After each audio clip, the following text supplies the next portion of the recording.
Good evening. I'd like to introduce myself. I'm Candace Gibson. I am an anchor at ABC News in New York for a national show there called World News Now in America this morning, and it really is my honor to be here. I would like to welcome you to the Exploration in Space, a conversation. It is an honor to welcome not only the folks that we have here on stage, but on board. We have 18 astronauts, we have 30 space professionals, 45 scientists and explorers who are all among us. And I have the pleasure, really, to introduce our participants here on stage, as well as our moderator. First, of course, we'd like to welcome the godmother of this ship, Dr. Annalee Fisher.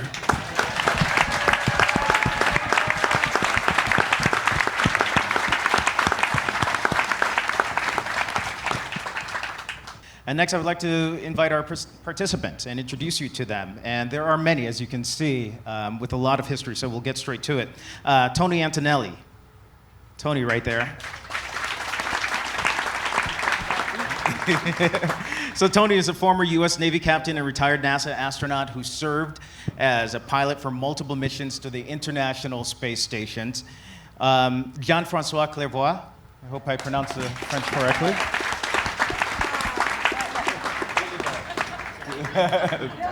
Billy Bob. That's his French pronunciation. Okay.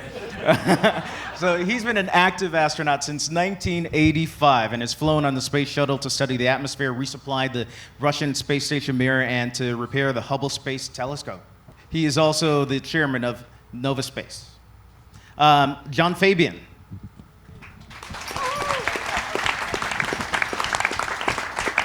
So Mr. Fabian flew missions on both the Challenger and Discovery and was responsible for deploying satellites for 5 different nations. After NASA, he became the CEO of a nonprofit public research institute as well. We welcome you. And Rick Hawk, who is on the end there. So Rick, many of you know, is a career naval aviator who flew more than 100 combat missions in Vietnam, and former NASA astronaut who flew 3 space shuttle missions, not bad, including the first shuttle flight after the Challenger tragedy. He's a recipient of many military and civilian awards and was inducted into the U.S. Astronaut Hall of Fame in 2001. That's deserving of another round of applause, I'd say.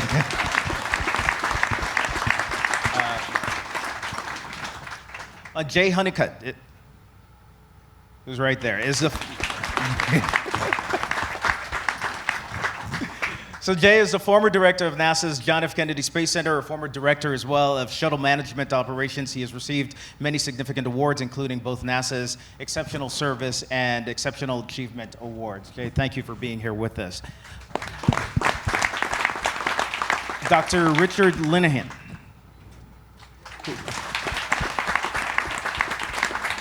He's a veterinarian, a decorated NASA astronaut. He currently works for the NASA Human Research Program and has received numerous NASA and Navy space flight medals. Captain John McBride is with us as well. He's a retired NASA astronaut, naval officer, aeronautical engineer as well. He's currently the director of astronaut education programs at the Kennedy Space Center. Among his many awards, Jay has received the Legion of Merit Award, the Defense Superior Service Medal, and the Naval Commendation Medal as well. Congratulations. And Captain Mike McCulley is a retired NASA astronaut and naval officer. And an engineer. He served as NASA's Astronaut Office Weather Coordinator and the lead of the Kennedy Space Center's astronaut support team. Mike has received many military and NASA awards as well, including NASA Space Flight Medal as well. Congratulations and thank you for being here. Barbara Morgan, who's with us.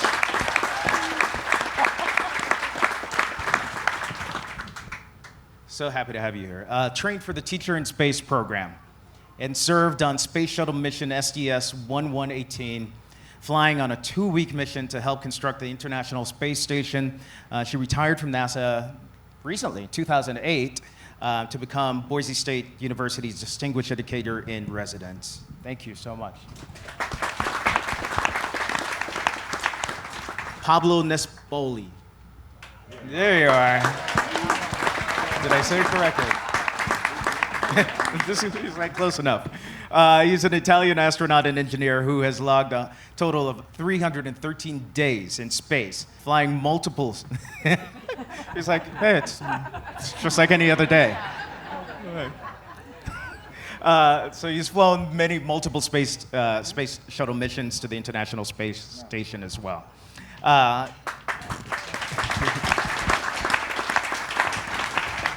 Colonel Brewster Shaw Jr.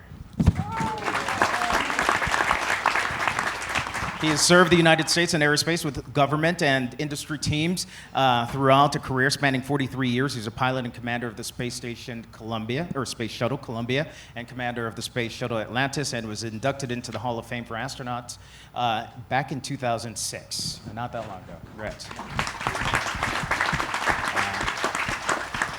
Colonel Woody Spring, who served 2 terms. He served 2 tours in Vietnam and then was an experimental test pilot at Edwards Air Force Base before becoming an astronaut, where he flew on the 23rd Space Shuttle mission, launched 4 satellites, because everybody could do 3 satellites. And he performed 2 spacewalks. He also served in the Army, worked in the private industry, and is also a professor of engineering. Wow, that is a whole lot. Congratulations. Please welcome Nicole Stott as well to the stage.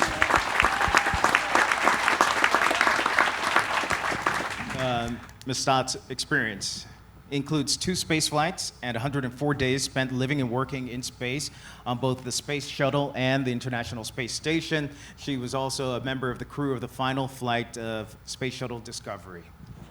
Welcome. And Charlie Walker.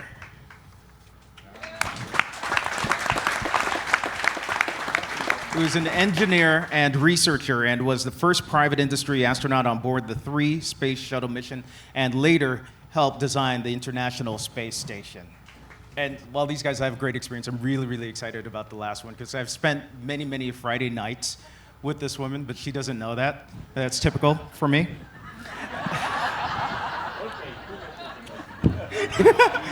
Charlie's like TMI. So Lynn Sherr is an award-winning broadcaster and best-selling author who spent more than 30 years at the network that I currently work for, ABC News, including more than 20 as a correspondent for 2020, which is a Friday night thing before you guys all got weird. Her biography, Sally Ride, America's First Woman in Space, was a New York Times Science bestseller. Very happy to welcome her as our moderator and our distinguished panel. One more round of applause for everybody.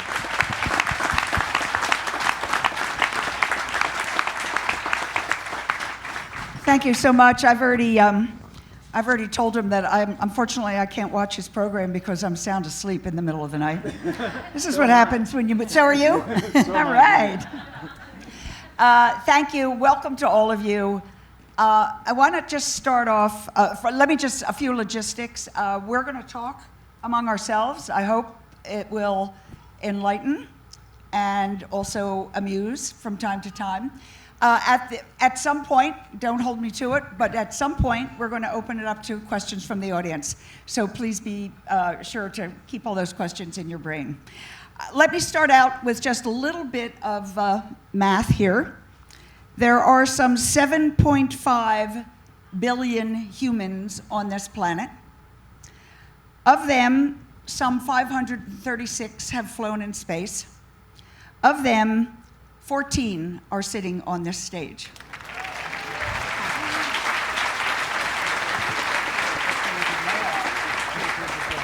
You'll go ahead and do the math. What I will tell you is this is one very special group of individuals. However, they are not saints. Just saying. The new NASA administrator, Jim Bridenstine, was asked at some hearings the other day, what surprised him most when he got to NASA? Here is his full quote. I knew that everyone at NASA was exceptionally bright, but didn't anticipate how quickly they all wanted to give me their opinions.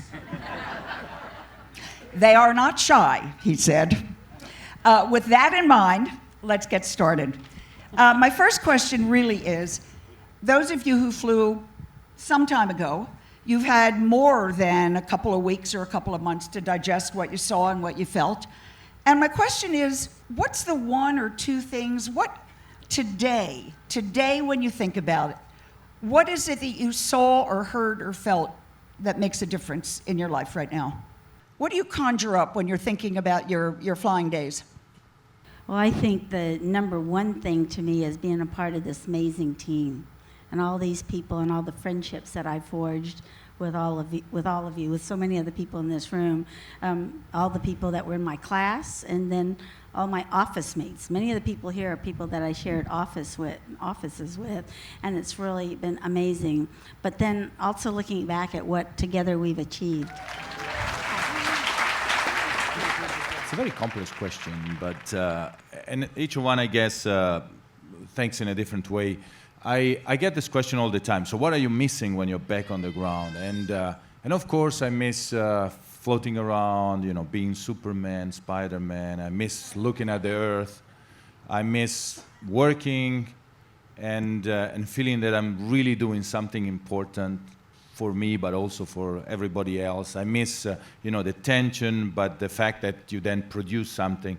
I miss, as Anna said, the team. The team is incredible, both up there and down here.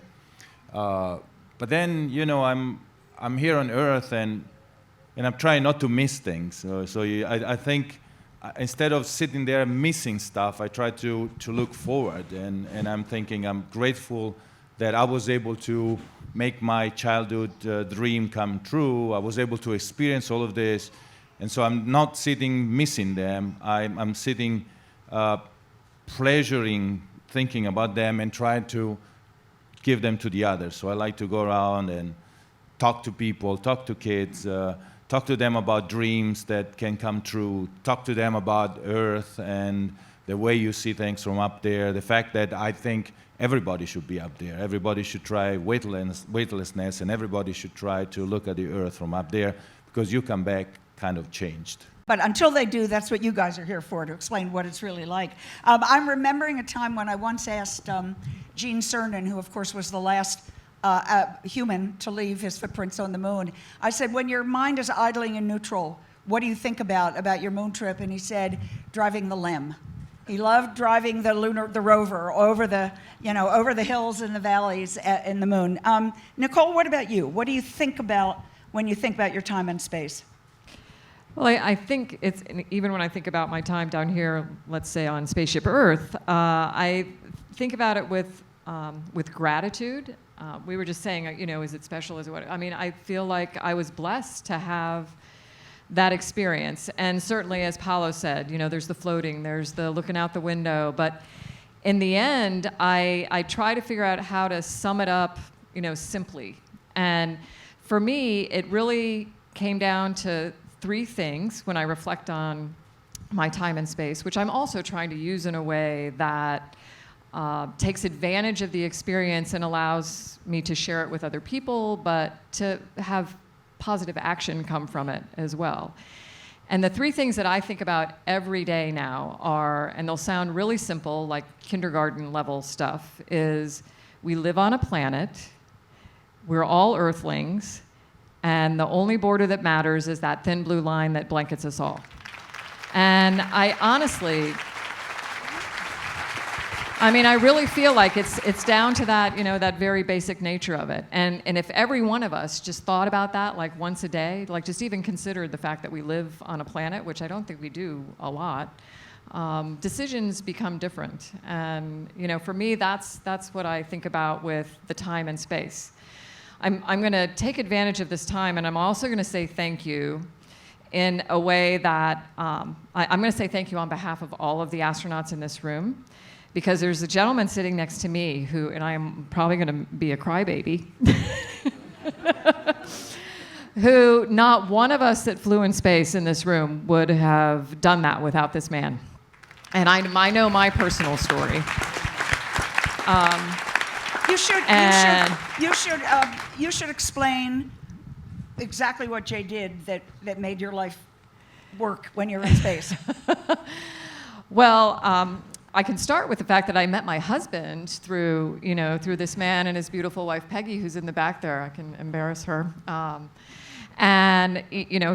We met at the Kennedy Space Center. I was working for Mr. Honeycutt at the Kennedy Space Center at the time. I think that was center director days. But Jay had started at KSC when I was there working in the shuttle program and came to KSC from JSC at the time and completely revitalized what we were doing with getting the space shuttles ready to fly. And I mean that from the standpoint of technically getting shuttles ready to fly, but also from the human side of it, I want to work in the orbiter processing facility side of it. There was a time at Kennedy Space Center where people weren't necessarily happy to work in the OPF. And it turned around. It became the place people wanted to be. And that also happened in the VAB and out at the pad and on the runway. And that was a huge shift in the way operations were done at Kennedy. And I was so lucky to be part of it as this group of young engineers coming out of college that got to go straight into the OPF to work on that really magnificent vehicle. And I also know that when it came time where I was actually thinking about, wow, could I consider this astronaut thing? Because up till that point, I had, for years, always thought that's something other special people get to do. Why would anybody pick me? This was one of the people that I approached to say, should I even fill out the application? And thankful every day. I hope I thank you enough. I think he thinks you said enough. Hey, Jay, all right. Tell her to shut up. Yeah. I want to put Jay on the spot briefly if you want. Did you ever think about flying yourself? Oh, well, every day, but by the time I got around to being able to get selected, I was too old to go do it. So. Oh, okay. So you just made it possible for everyone else. Plus, I had a lot of other interesting stuff to do. Anybody else? Who wants to talk about weightlessness? Let's let people know what it really feels like. Nobody? Barbara, come on. Oh, Rick, go Rick. Actually, I'm remembering when I did my first interview with you way back when in 1981, and I just looked it up. And I said, this is a naval fighter pilot, I didn't know what to say to him. And I said, well, what do you like about flying? He said, are you kidding? With one push on the stick, the world is upside down. You can just move things around. So with that introduction, my friend, go for it. And then you hope you push it right so it turns right side up. I like to think of my first experience with zero gravity as it's like the first time I learned how to ride a tricycle, how that expanded my world. I loved learning how to ride a bicycle. That expanded my world some more. And similarly with driving a car and flying an airplane. And this was a new experience, and it was like making me be a child again. All right, nice.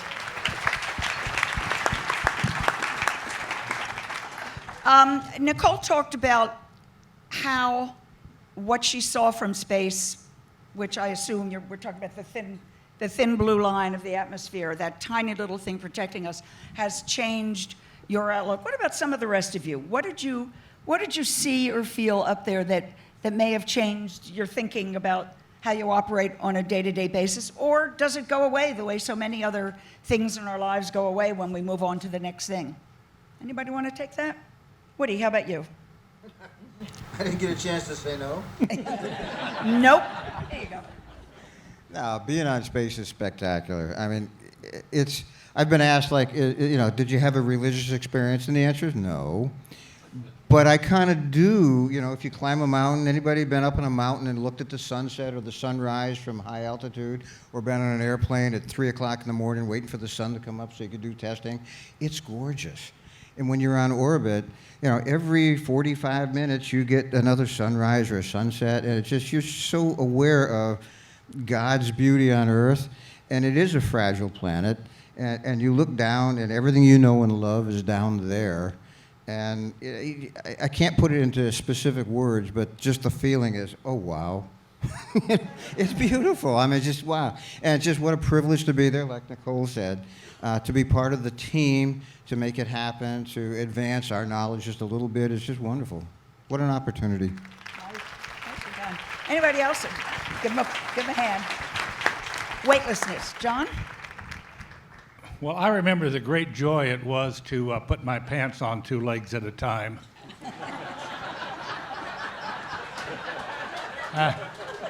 And I don't know any astronaut, man or woman, who didn't do that at least once.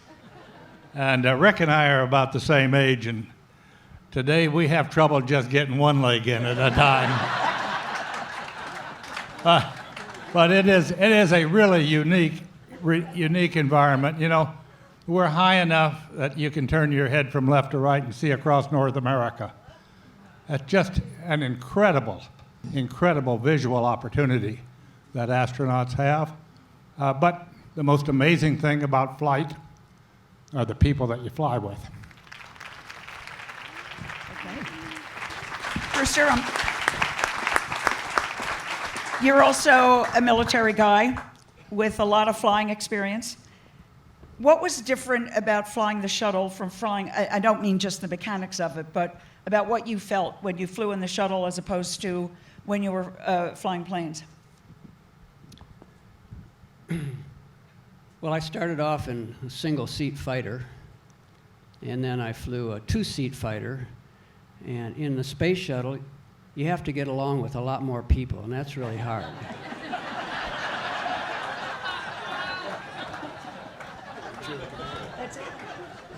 I would like to make a comment to follow up on some of the other things. Anna talked about looking at the Earth from orbit and how you can't see the boundaries, you can't see the lines. What you can see is the impact of human beings. With the naked eye from orbital altitude, you can see the pyramids, you can see the highways that run, you know, up and down the countries. You can see all the grand things that human beings have built. And that reminds you that there are a lot of human beings, 7.5 or so billion human beings, and they're down there, and you're up here having this experience. And you have no more God-given right to have that experience with people down there on the surface of the earth. You're just damn lucky. Barbara, let me go to you for a minute. Barbara Morgan got into this, as you heard in the introduction, because she was the runner-up in the School Teacher in Space program. And when I first met you, you were the runner-up in the School Teacher in Space program. And of Many course, years ago. after the Challenger explosion, no more civilians were going to fly. And then you decided to become an astronaut. How did you get from being school teacher to astronaut, and what was going on in your head, and how did it play out for you? I think, just like everybody else here, incredibly lucky, truly. As a teacher, we had made a commitment to NASA, and NASA had made a commitment to the teaching profession. The Teacher in Space program was a wonderful, wonderful program. We had the perfect representative, and that was our friend Krista McAuliffe, who served so beautifully as our teacher in space. And the goals of that program, first and foremost, was to raise the prestige of the teaching profession. And NASA wanted to reach out to the young people to make sure that we have people who do things like fly in space and explore for all of us and build the vehicles and do the science, et cetera. So those were the goals of the Teacher in Space program. And after the Challenger accident, NASA, actually, it didn't end. NASA had, first of all, and I know I'm going to embarrass her, but June Scobie Rogers, if you'll please stand up. So, thank you.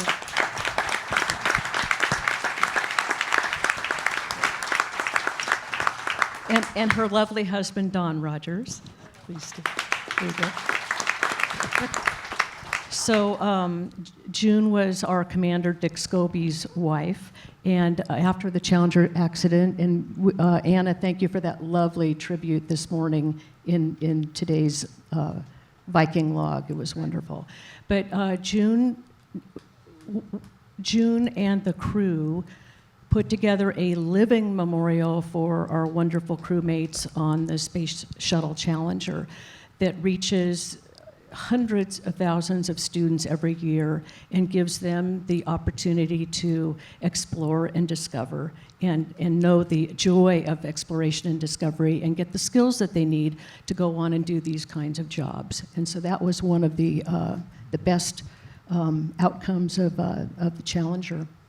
And then at the time, NASA had asked if I would continue on as teacher in space and step into Krista's role.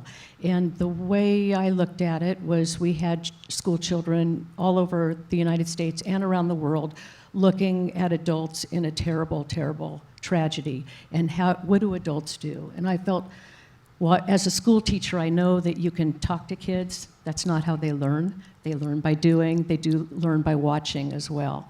And we had kids all over the country watching adults in a terrible tragedy. And I felt it was important that they see adults doing the right thing when something bad happens. And so June was a perfect example of that. You carry on and you keep the future open for your children. And as far as NASA goes, we looked very hard at what went wrong and fix it, but more importantly, what we did wrong and how we're going to fix that. So I just felt it was important to help NASA show that. So when NASA asked if I would continue on and fly at some point, I said, yes, I would. Yes, you would. The idea of teaching is so important. John McBride, I know you do, along with a number of others, lead tours around the Kennedy Space Center, and you're out there, you like spreading the word. Talk a little bit about what that does for you and what your memories are. I guess when I talk about the past and the things I got to do, and coming from West Virginia, a little state, and getting to fly into space, I use the word blessed. And I have this opportunity now to share all of my experiences, and a lot of the folks on stage come and visit us at the Kennedy Space Center. We have a visiting astronaut each and every day to talk about his or her experiences and encourage the young people. That's what we're targeting, the young people, just like I was targeted. I was lucky enough to meet John Kennedy, by the way, back when I was a senior in high school, and 1 year later he made that famous challenge of we're going to go to the moon. I was building rockets already, but when he did that, it really got my attention. And I guess you could say the rest is history. He ended up in the Navy. And getting to come down to NASA with the very first class of space shuttle astronauts, Anna and I were in the same class. Rick Houck, John Fabian, 4 of us here.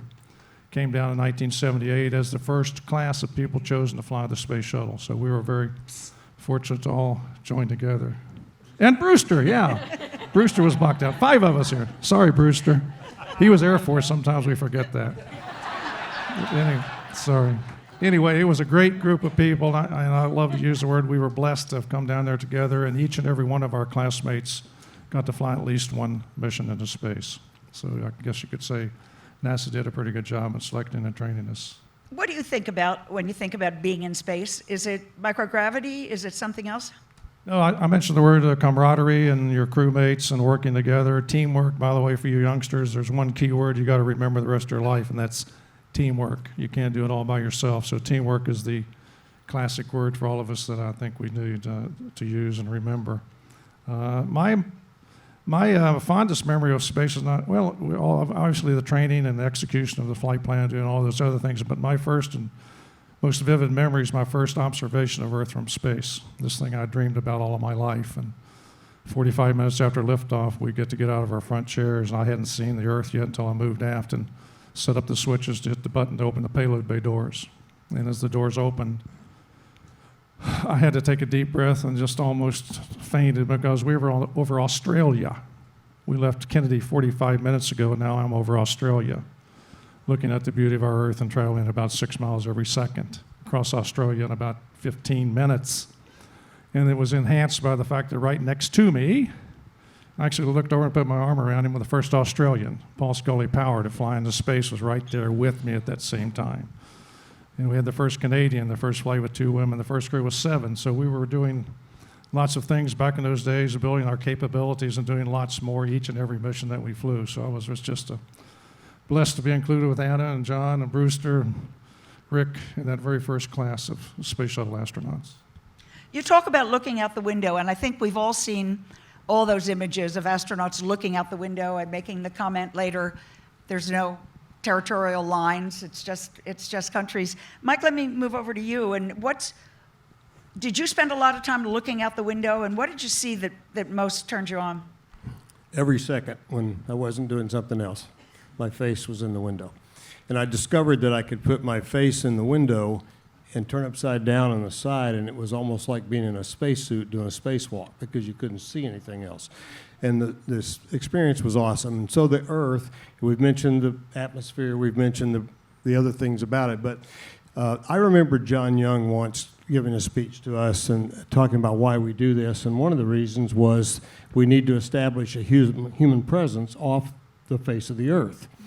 And it was sort of a long-term, maybe 100-year goal out there. But I never forgot that. And so when I think about my experience and how fortunate we all were, I've got this selfish piece as a pilot that feels so fortunate to have had the opportunity to fly in a space shuttle. After all the other airplanes, you finally reach that pinnacle. That's the selfish side. Jane, I'm the luckiest man alive, by the way, and it starts with her. We have 6 children and 12 grandchildren. And so the other thing I think about is what have I done or what have I contributed to that's going to make the Earth a better place for them? And the answer is? Well, it's what we're doing. That's what we've all worked on. The fragility of the planet we've talked about, all those things that we need to do better. I use the word stewardship, a sense of stewardship. That's another thing I came back with, was this sense of stewardship of our Earth. Jay, let me just ask you, as long as the microphone's down there, when I know that your job was essentially making things work, getting them up, getting them back safely, was the, for lack of a better word, spiritual, emotional, was that ever part of what you thought about and the responsibility that astronauts might have when they came back to Earth? How did you look on that? First of all, I just want to say that everybody at some point in life wants to stand on the shoulders of giants. Tonight I did that. So I'm pretty proud to be here. Okay, you're not taking any of the credit, right? No. I just want to mention to all of you, as a reporter who covered this, this was why we lobbied very hard to get a journalist in space. Because we wanted little different answers. Because most of us guys on the ground ain't very damn articulate, so we can't. No. You're plenty articulate. You just don't want to give it up. I know how it works. Let me get down to this end here a bit. Tony, have we had a chance to hear from you? Oh, yeah. A little more? Come on. Yeah, you've heard everything I was thinking, just out of other folks' voices. So I'll echo something that Nicole said. Right, 500 and something folks have flown in space. Nicole said something that I think every one of us knows. We live on a planet where we're from Earth. I still live in Texas, so if anybody asks you where you're from, Earth isn't the answer, right? It's always Texas. At least I got part of the crowd. So I'm from Earth. I think everybody knows that. The thing that I think the 500 and so of us have failed to do is we up here feel it. And I think y'all know it, but I don't think y'all feel it. And Nicole's got the artistic talents to convey that thought into something that you can feel. And my solution, since I lack those talents, is we're going to have to fly all of y'all. Good enough. Because you really need to feel this instead of just think about it. I'm sure you don't think about it enough, but until you transition to feeling like you're from Earth, we won't make this great transformation that I believe is right on the edge for humans. I'm pretty optimistic. I expect us to go accomplish great things, and not because we're afraid of something, but because we just want to do better. And so then the next thing is the future, right?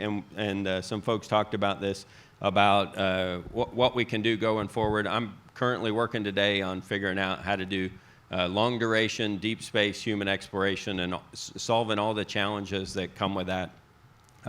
I personally really want to see humans walking on Mars in my little window of time to get to watch what humans do.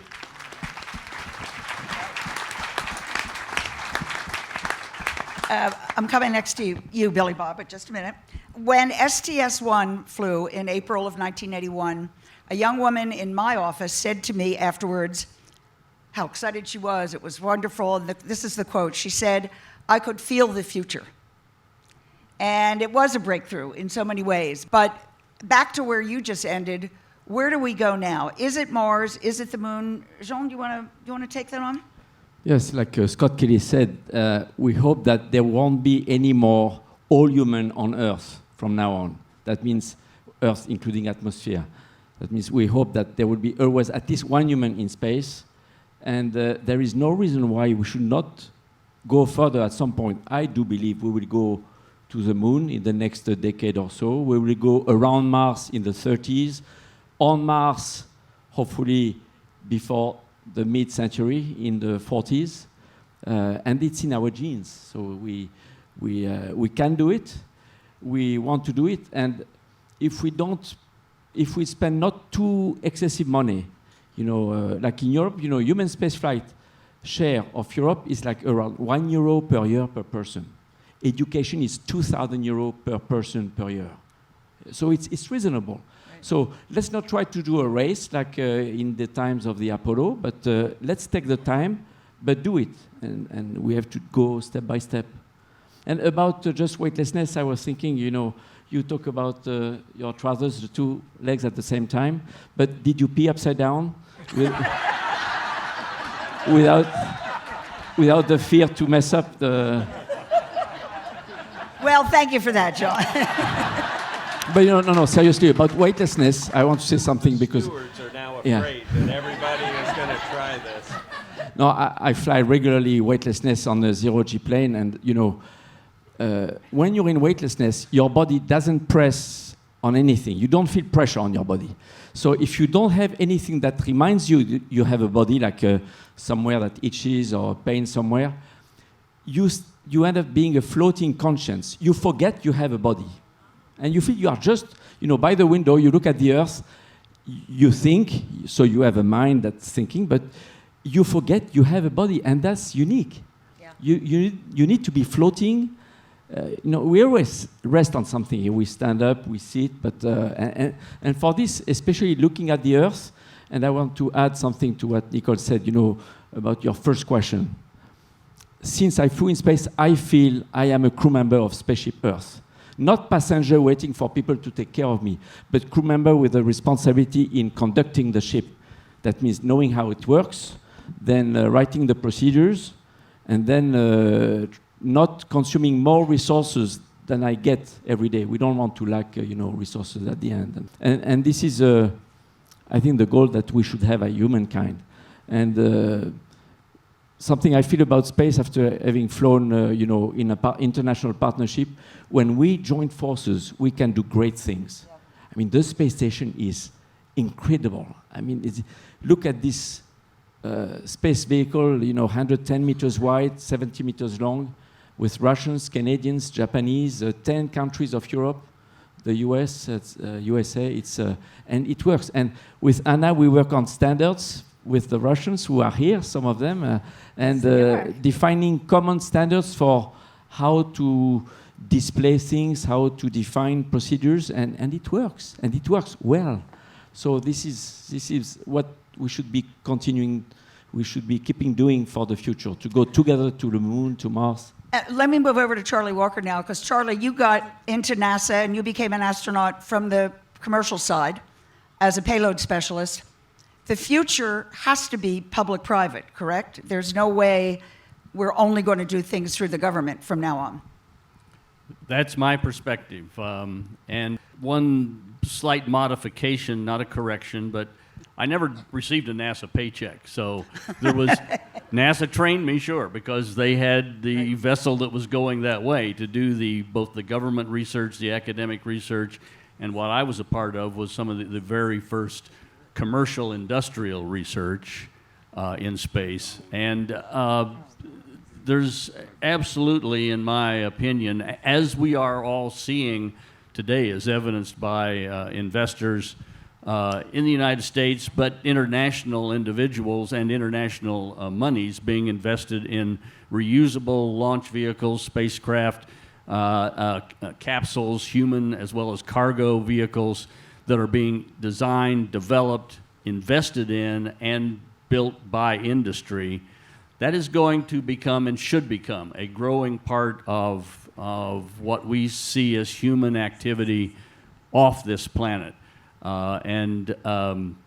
Yes, I'll volunteer the word tourism as the the simplest term for the civilian, if you will, non-professional human presence in space.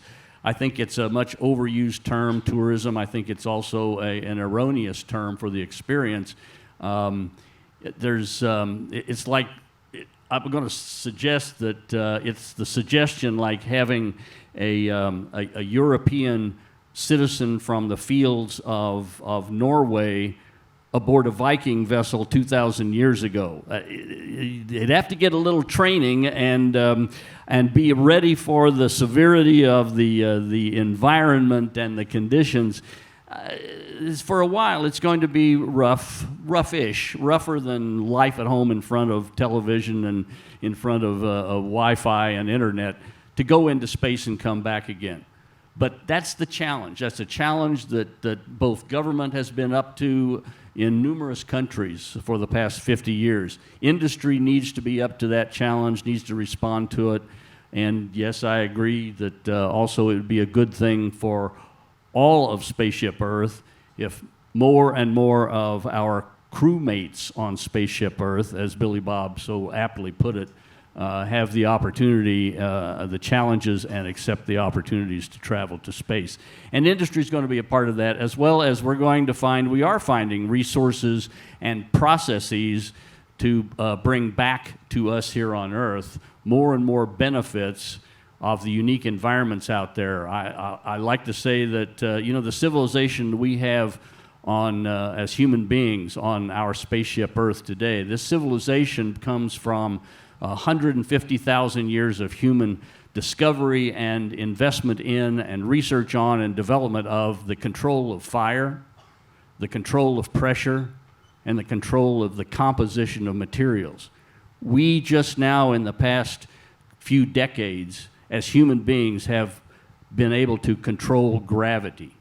We don't have anti-gravity machines, but we can build spaceships that go at velocities and on trajectories where essentially gravity is neutralized, and we do remarkable things. The International Space Station is demonstrating remarkable discoveries in not only human physiology without gravity, learning things about you and me, even basic function of the lungs. There have been discoveries of the basic function of our lungs that were am I right, Smith Johnston, that were made in space medicine that had not been discovered here on Earth, but yet are coming back into medical practice as benefits to all of us, and more will come from that. And yes, government, industry, academia, extension of the human presence through human activity in space is absolutely critical. So, do you all agree that you use the word space tourism, or whatever we wind up calling it with civilians in space, is a good idea? Yes. Everyone, yes? Nobody, no. Go ahead. Yeah, Pella? I would say, when we are up there on the space station, by the way, when we are on space station now, really, they make us work, It's like, it's manpower. You start 7:30 in the morning and you're on duty until, 8 o'clock in the evening. So when you get the time to do, social media, pictures is in your spare time, and you have to try to do all you like that. Otherwise, you're really working. Now the timeline is really, really dense and really patched. But I'm thinking all of us is somehow coming from the technical fields. You have engineers, you have physicists, you have medical doctors, but I'm thinking, we should have journalists in space. We should have writers. We should have philosophers. we should have photographer. Can you imagine what can a photographer do up there if it is there only to take pictures? You know, we take great pictures, but it's like, I don't know what this thing works. Click, click, click. Whoa, good picture. You know, something like that. And can you imagine if a movie director would do a movie up there? You know, they keep asking me about sometimes in things like, have you seen God or things like this? And so the other day we were in the Vatican talking to the Pope, and we told him, hey, you should go to space so you can answer that question, you know, better than we do. Then, you know, it's about time that we open up this place to all humanity and have a representation from everybody up there. As long as you mention movies, I wanted to, and after this, let's open it up for some questions. What, if any, Hollywood movies got it correctly? Which ones are really got it right or close, and which ones are absolutely useless? Anna? Apollo 13. Apollo 13. Yeah, okay. Anybody else? How about The Martian? Very good. Very good, but a little But bit I of loved Hollywood it. toward the end. Little Hollywood. Okay, go ahead. Rick? Interstellar. Interstellar. I thought that was a great movie. Okay. That was a good movie. 50 years ago this summer, 2001, A There you Space go. Odyssey came very, very close. I have to tell you, the first space movie I saw, I was a kid, obviously. I believe it was 1950. It was called Destination Moon. Any of you remember that one? A truly ridiculous, black and white, shot on a Hollywood backlot, some really dopey plot, but at the end, there was a crawl. You know what a crawl is when the words come up and over? And the crawl went, this is the end of the beginning. And I have to tell you, I still get chills when I think about it. Because of the work you all have done and because of how far we've gotten, it is still the beginning, is it not, of where we're going to go? Yeah. Let's see if we have any questions. I have a million more, but let's give you a chance. Oh, I'm sorry, Rick, did you want to add something? No, I just Anna. want to, I noticed that we forgot one person who wasn't included in the group, Dick Richards. I just want to have him come up here and be a part of our group. He wasn't sure he was going to be able to be able to talk, and I just want to. He's a very dear friend, and I want to make sure he's included. He was in the class of 1980, and there are several other astronauts in the audience. We're not going to recognize all of them because they're still active and working for NASA, and I don't want to get them in trouble. But they're over in this area. Right. And some of them might kind of look like our initial announcer. And then just because we're going to start asking questions and everything, and I know that's going to get interesting, I just want to take one brief moment to say thank you to Mr. Hagen and to Corinna for this amazing opportunity.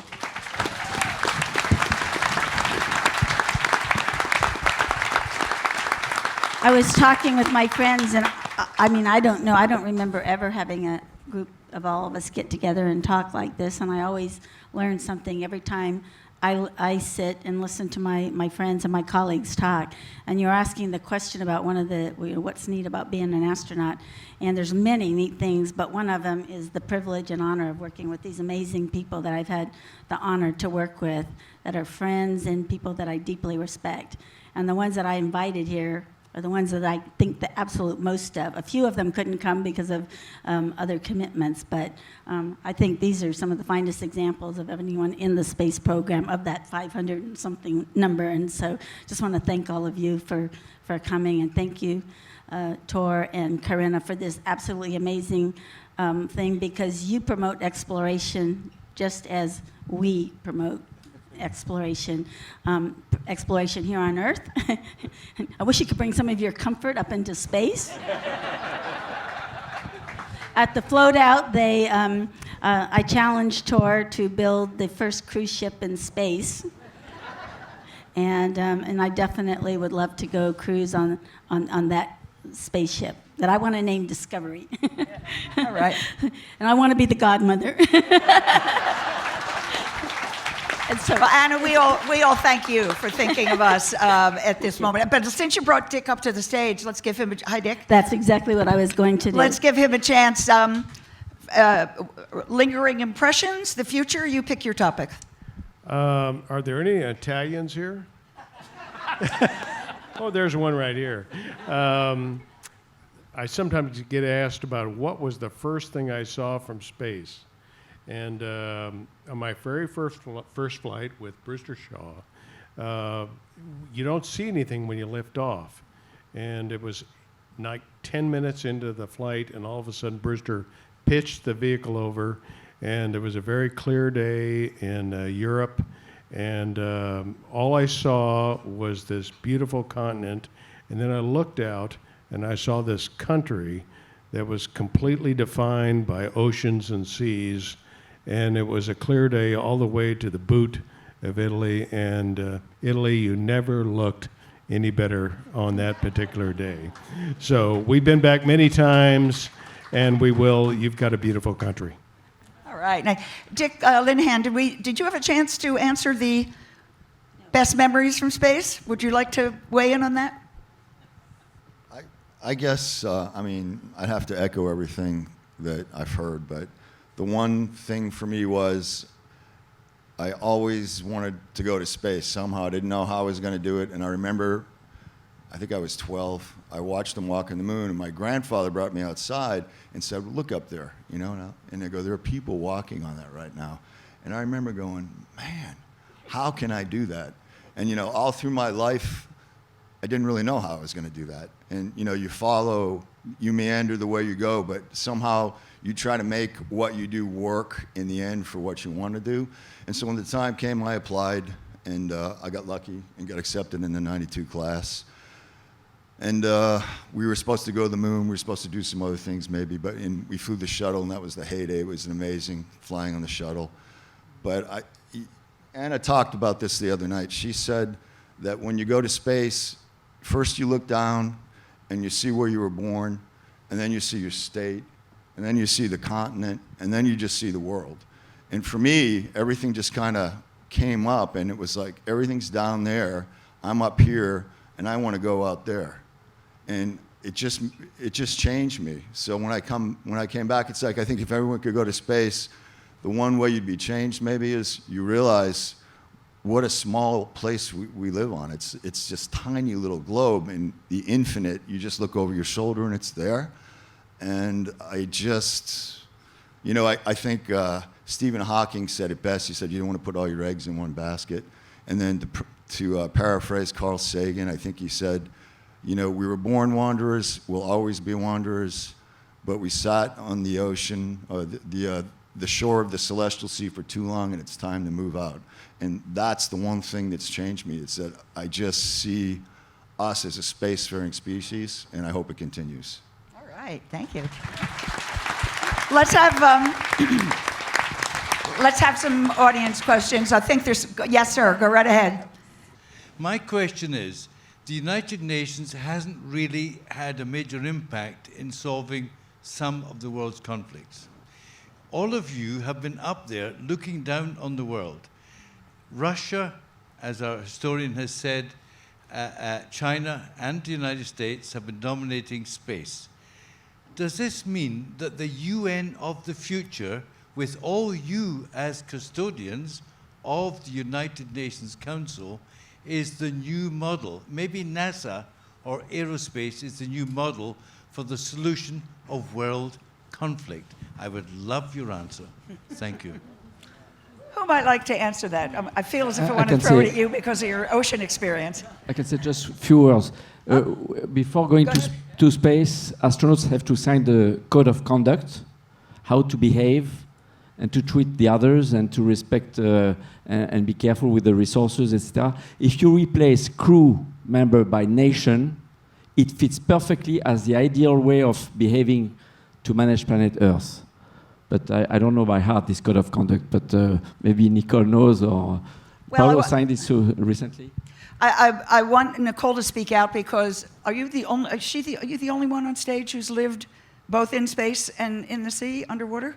Paulo, did you do an Aquarius?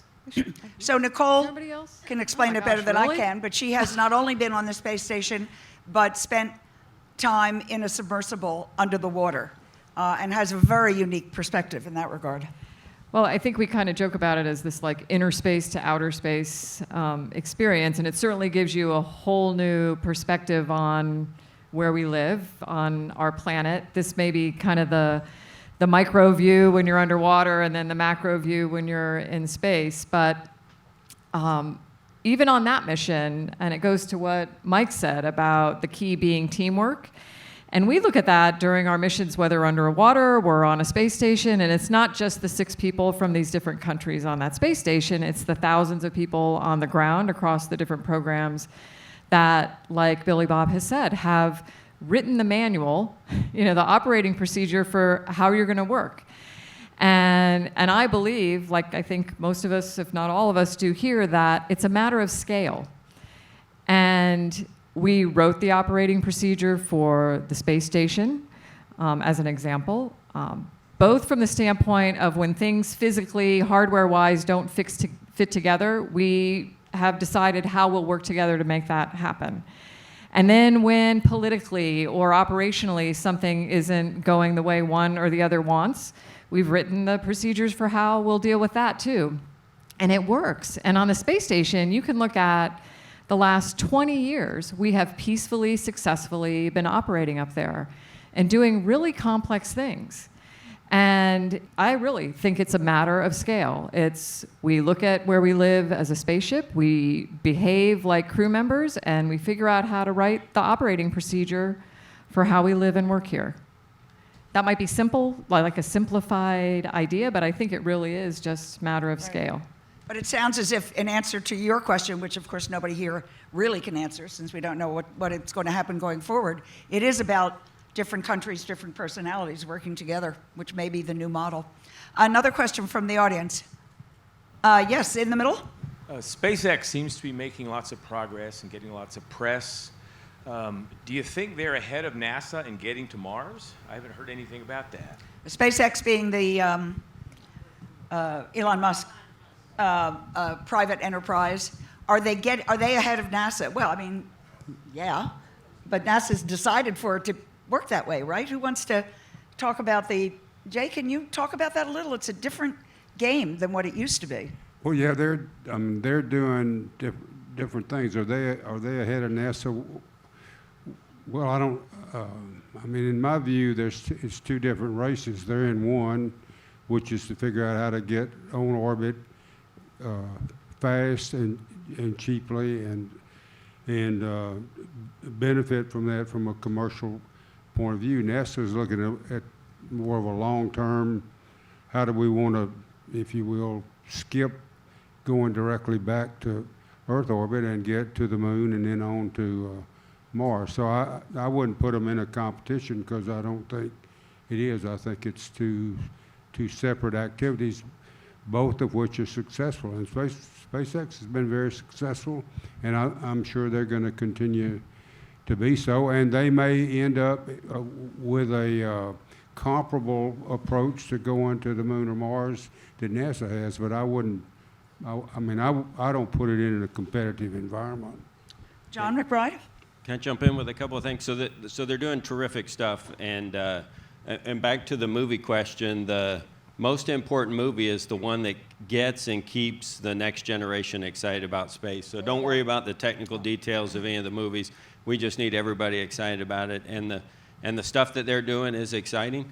I will tell you that NASA doesn't get all the good press that they deserve. They're driving 2 rovers on the surface of Mars today.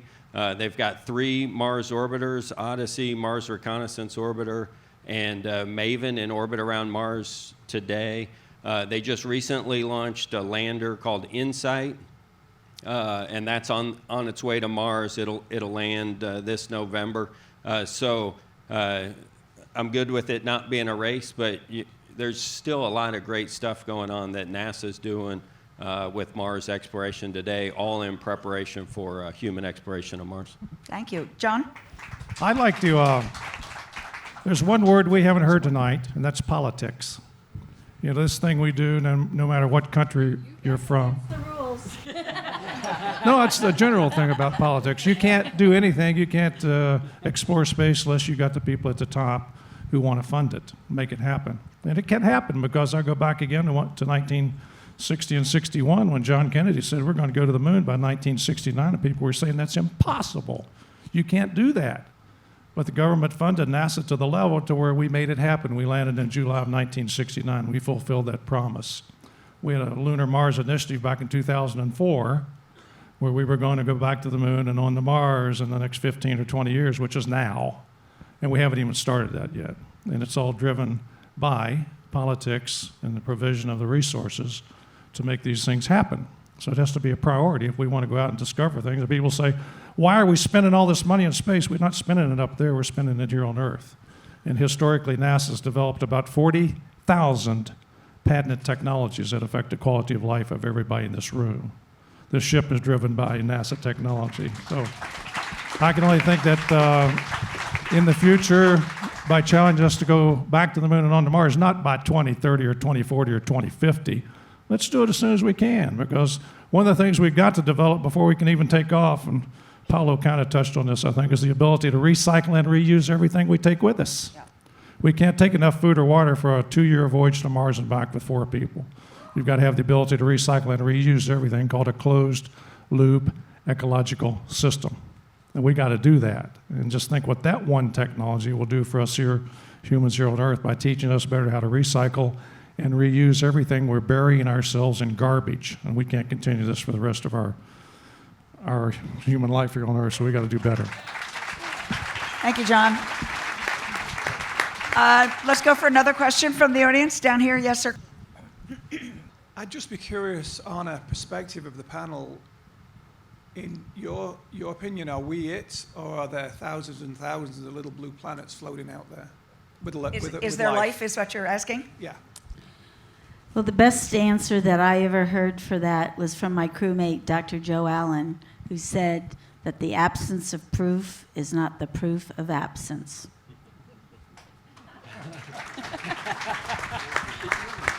Okay, and here's Joe.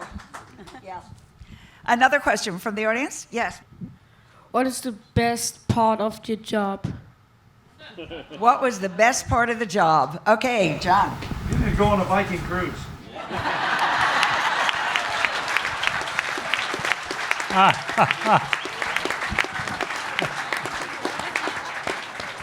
I always said the best thing about the job was the job title. Right. Think about that. Right. Okay, so what does being an astronaut with the job title get you into besides on a Viking cruise? Opens a lot of doors? Go ahead, say again. It's against the rules to use the A word. Against the rules, okay. I call it shuttle diplomacy. Good for you. This is the woman who said we couldn't talk about politics, I'd like to point out. More questions from the audience? Yes, over here. I have a very simple question. When you land back on Earth from being up in space, what does your body feel like? Has it changed? Do you Heavy. feel different? Heavy. I'm hearing heavy from a lot of people. I'm going to let Brewster elaborate. Yeah, it does feel heavy. It was pointed out earlier, when you're on orbit, you don't need a body, and your body atrophies, your muscles get weaker, your bones disappear to a certain degree. So structurally, you feel heavy when you get on ground. In your head has learned how to adapt to zero gravity. When you're sitting here and you tip your head, the little hairs in your ears feel gravity, and that's how you can walk steadily. Up in orbit, the only thing that makes those little babies bend is acceleration. And so when you get back, your brain has to relearn how to behave in a gravity, so you're unsteady on your feet for a little while. So those are the kinds of things that you have to deal with when you get back. But you know what? You can pull it off. Is it painful at any level? No. Anybody else on coming back to Earth? How about the emotional? Go ahead. I'll say something about coming back to Earth. So you're in orbit and you learn to float. You learn how not to use your 1G strength, and finally you come down. It just feels like this heavy weight. You do feel heavy. And I remember they put us on just had us do a quick physical. Just stair step and stuff like that, and your blood pressure is rising and crashing. And, but we adapt beautifully. I mean, we adapt beautifully for space. And when you come home, I remember They flew us home on the shuttle training aircraft from Kennedy and bussed us home because they didn't want us driving the car. And then the next morning, I hadn't seen my kids for, a month or so because they keep you away from your kids because they're little snot factories, beautiful though they are. Hey. And the next morning, my daughter comes in and she says, "Daddy," one of those things, and she just runs and jumps, and I knew she was going to hit the ceiling over my head, but she was perfect, just right on my chest. And later on, the phone rang, and I wanted to float over and get it. And then I remember getting in the car and driving into work. Show me movies. Tell me this was true. It wasn't one of the dreams. No, yeah, you did. You didn't screw it up. So yeah, everything's good. But I'll be back to jogging again in 2 days. I mean, it's just we adapt beautifully. But yeah, the longer you're up in space, the more your muscles atrophy, and so we have to work out hard. But they've got the protocols now on space station to let us survive and work well and come back as good, if not better, than you went up. That's it. Thank you. Back to Brewster. It also works going the other way. In '83, we flew Space Lab 1. Owen Garriott was a crew member on that. Owen Garriott last flew in the early 70s on Skylab. And when we got on orbit, Owen Garriott knew how to move around. He knew how to keep himself stationary. He was just like a ballet. And the rest of us, first-timers, we're bouncing off the walls and we're just wasting a lot of energy not knowing how to. So you remember, the human body is a wonderful thing. It remembers being there and it remembers being here. Another question from the audience. Back in the corner? Hi. If some world-class president stood up today, like JFK, and said, within 10 years we will land on Mars, and because that's such a short time frame, we need really experienced astronauts, how many of you would volunteer and why?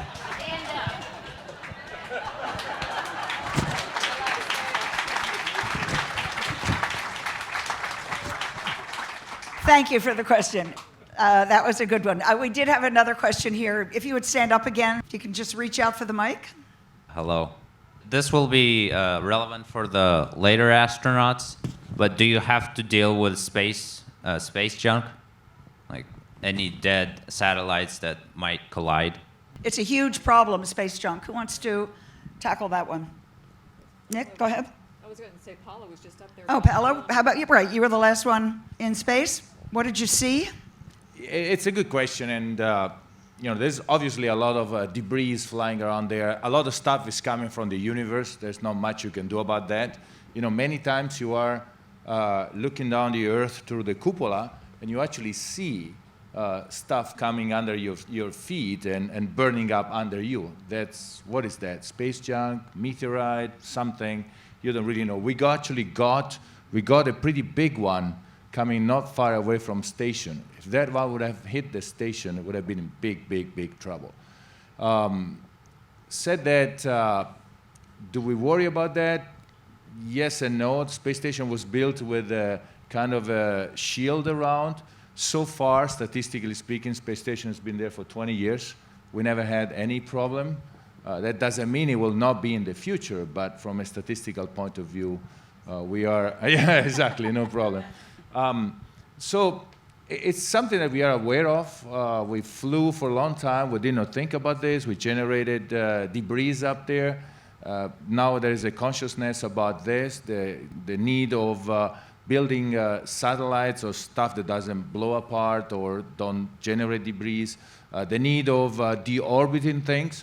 I know there's a lot of things around the world to actually force the people that send things in space to have them build inside the capability to bring them back safely without generating any debris.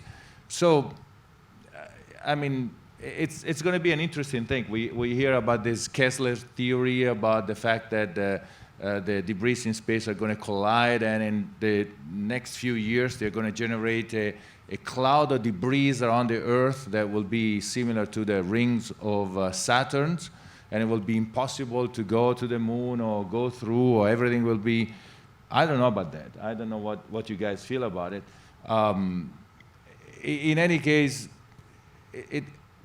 we are up there in station, we work, and we don't think about that, and nothing. Well, I just want to bring up John and Rick on STS-7. as I recall, when you came down, wasn't there a little ding in the, go ahead. But there are things all over the I understand, but.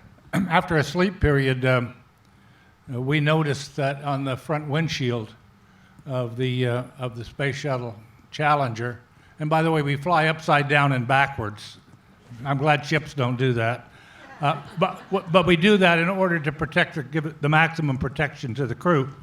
But we noticed this ding in the window. We have 2 panes of glass, about what, 3/4 of an inch thick? It's really quite a lot of glass in front of you. But something had hit us in the window while we were sleeping. And after we got on the ground, it turned out, after a detailed chemical analysis, that the scientists decided it was a fleck of paint.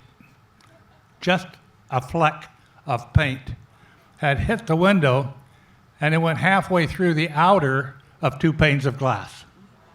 Now, fleck of paint. Imagine what something the size of your thumb would do. Yeah, it's a real danger, but fortunately, space is a big place. More questions? Let's go right here. I wanted to ask you if when you came back, if your habits changed in daily life. So I can imagine so that you saw the Earth, you saw the fragility of our Earth. So maybe you said, oh, I'm going to sell my car, I want to have an electric car, I'm saving energy, I teach my children not to use too much water. So what is the change of your habits? What are you doing differently on Earth since you flew?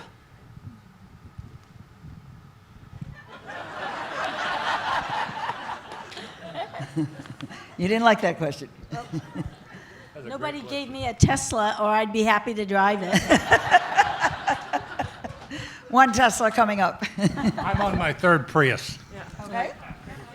Which obviously was after you flew, because they didn't exist when you flew. No, actually, that's a good question. I was thinking about that, and I always teach my kids not to use too much water, turn off the electricity, even before I went to space. So nothing has changed in that. But I was thinking myself about what am I doing that I change, and strangely enough, I realize I'm going around the world much more than what I was going around before, talking to people about the necessity of doing this.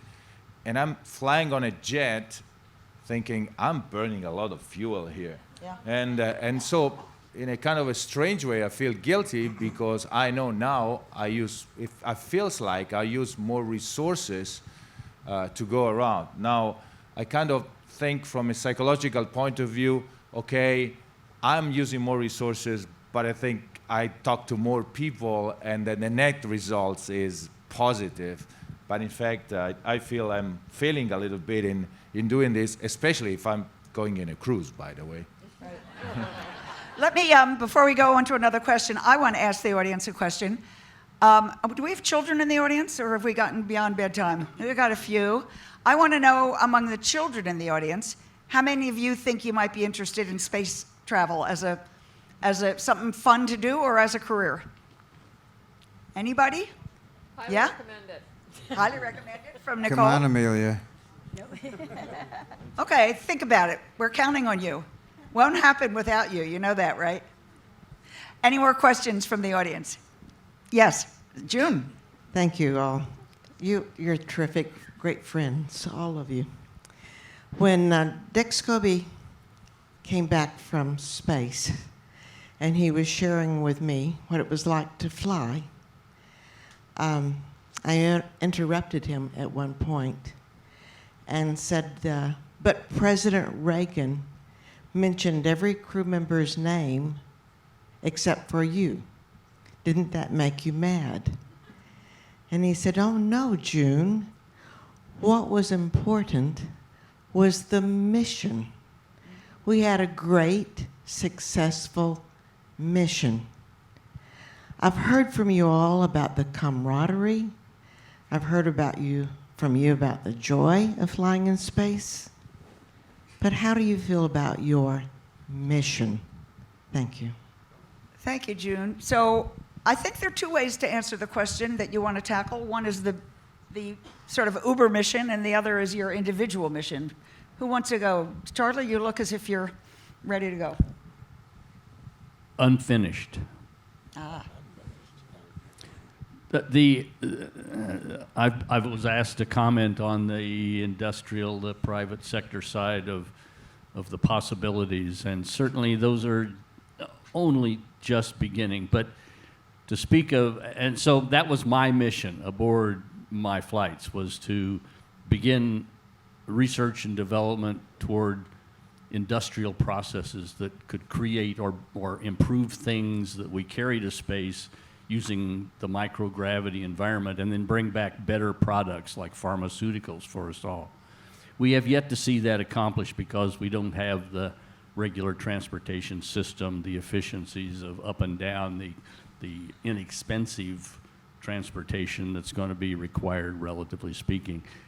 That mission is certainly unfulfilled, but bigger than that, I mean, I was a part of 3 different spaceflight crews, all families in many ways, and I would challenge any one of us that have flown up here to say that no, you don't feel close to the others that flew with you. I think we all do. I know we all do. And in my case, there's a sense that the things that we all did aboard our space flights were small steps with a bigger objective out there, some kind of benefit in terms of learning more about human physiology, learning more about techniques to utilize the environments of space for benefit back here on Earth, more about technologies that will reuse raw materials and materials that we have used and expended, only to find ways to turn them around again, because, as was said so well, of course, 2 years a mission to Mars. More than that, we can't take everything we need with us. We'll have to develop the technologies to do that. We should be doing that close at home. That mission's unfulfilled. We have ongoing missions, and certainly in terms of teaching, as we've talked to some extent about here, is to teaching our fellow crew members of this spaceship Earth their interconnectivities that they maybe don't realize or don't see as deeply as maybe some of us do or sense. That mission is unfulfilled. Teaching our young people, teaching all of us that self-education, professional, formal education, as well as informal education, learning should be a lifelong thing among all of us, for not only our personal selves, but for our families, our communities, and beyond. I think I cannot imagine a mission that actually someone has started on that was fulfilled with maybe 1 space flight or even 2 or 3. Go ahead. No, I got a mic.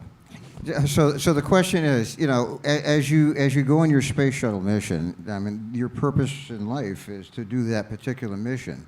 Again, you want to do it as well as you possibly can, and we work and we train and we go and do that as a team. And when you come back, if you've done that well, then you have a sense of satisfaction, and it's wonderful. But there is an Uber mission that I came to realize after the fact. I cut a deal with God.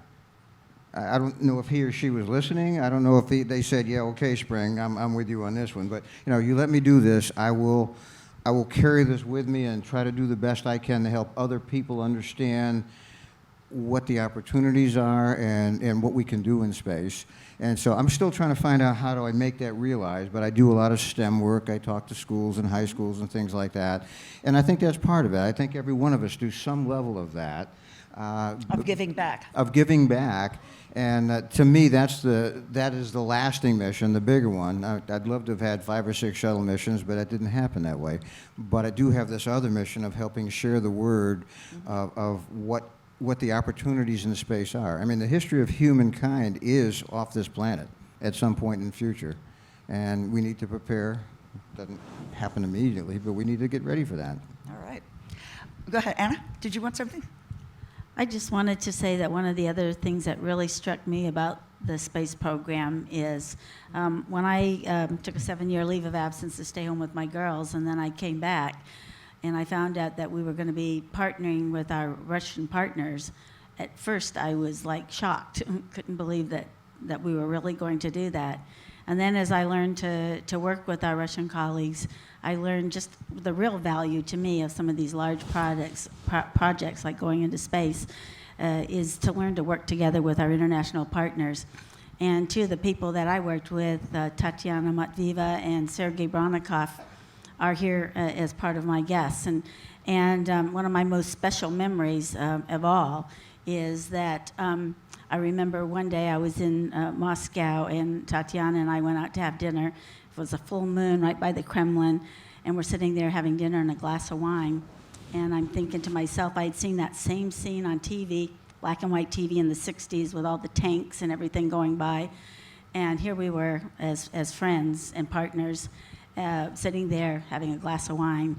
And that memory is just always stuck in my head and is so special. And I want to thank Tatiana and Sergei and all of our Russian colleagues and all of our international partners.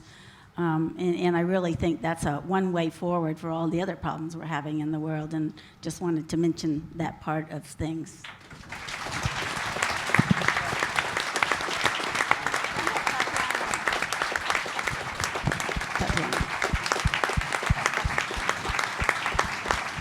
It's amazing how many of your memories and the things you care about regarding your space flights are all earthbound, which is to say you come back and you apply it here, which I guess is really what it is and what it should be. Let's take two more questions, and then we're going to wrap this up. Yes, sir? Most of what you do is based on science, technology, energy, engineering, and math. 4 astronauts have reported spiritual experiences while they were in space. Have any of you had anything close to that? I just want to say, after covering NASA for a lot of years, they're not going to tell you. But thank you for trying. Another question. Right here. Was kommt nach dem Universum? What's behind the space? What's behind the galaxy? Is it endless? Is it endless? Oh. When you're up there, do you feel as if it's endless, Charlie? When I looked out the window, and I think it was either Rick or Tony that said this, you look at the Earth and it's a finite place, and that affects me mightily. A single place, a single spaceship, Earth, a planet, but over your shoulder is infinity, is an abyss, an expanse of eternity. Eternity, we think. No one really knows. And so my words are, let's go find out. All right. And with that, I just want to add that in, I think it's on Tuesday, will be the 35th anniversary of STS-7. Not only were Rick and John on that flight, but Sally Ride, America's first woman in space, was on that flight, which reminds me to point out that there have been something like 60 women who have flown totally, is that right? And you've got 3 of them right here. So an extra shout out. Thank you all for being such a wonderful audience. And thank all of you, and special thanks to Anna, and I told you, they are very special people. Thank you and good night. One thing really quick before y'all get up, I just want to say thank you again, Tor and Karina. And Anna and all of you, I will not ruin this by saying anything, but thank you very much for what you have done earlier in your life, and with all the knowledge you and your colleagues have brought all of us earlier. But I must say also today, a fantastically interesting thing to be part of. I have never seen this theater so full, and I think all of us enjoyed it very much. I'm sure that our motto to explore in comfort may not apply to what you guys have been doing, but I hope you enjoy the rest of the cruise, and thank you very much for coming here. Thank you.